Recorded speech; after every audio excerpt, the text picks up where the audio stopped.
جو بنیادی مقصد ہے روزے کا وہ کیا ہے؟ بلکہ روزے کا ہی نہیں، تمام عبادات کا۔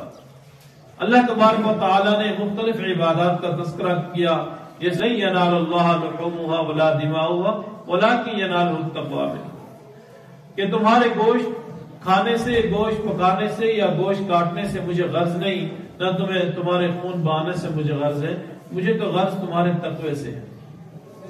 اور اسی طرح اللہ تبارک و تعالی نے مسجد کا تذکرہ کرتے ہوئے اسس علی التقوی من اول یوم، تو اللہ تبارک و تعالی نے فرمایا مسجد بھی وہی کامیاب ہے جو تقوی کی بنیاد پہ ہو۔ یعنی کہ عبادات، کوئی بھی عبادت ہو، کوئی بھی عبادت ہو، اس کی جو بنیاد ہے وہ تقوی ہے۔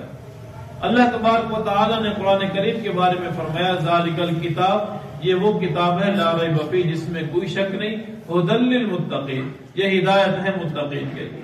یعنی جس کے پاس تقوی ہوگا اس کو یہ قرآن بھی فائدہ دے گا، جس کے پاس تقوی ہوگا اس کو یہ نماز بھی فائدہ دے گی، جس کے پاس تقوی ہوگا اس کو یہ روزہ بھی فائدہ دے گا، اور جس کے پاس تقوی ہوگا اس کو یہ حج بھی فائدہ دے گا، جس کے پاس تقوی ہوگا اس کو یہ قربانی بھی فائدہ دے گی۔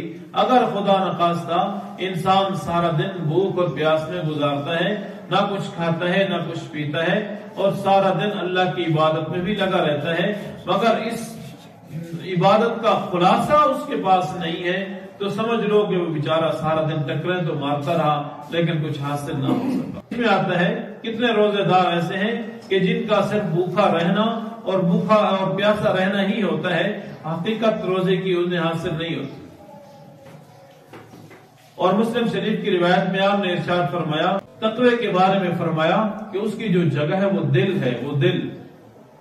تقوی کا تعلق آپ کی ظاہری شکل و صورت سے نہیں۔ آپ ظاہری طور پر کتنے بڑے نمازی لگتے ہوں، کتنے بڑے حاجی لگتے ہوں، کتنے بڑے مسلمان لگتے ہوں، لیکن جب آپ کا باطن اس کیفیت پہ، اس منہج پہ نہیں ہوگا، آپ ظاہری جتنے بھی جبے اور دستار پہن لیں، آپ متقی کہلانے کے اللہ کے نزدیک حقدار نہیں۔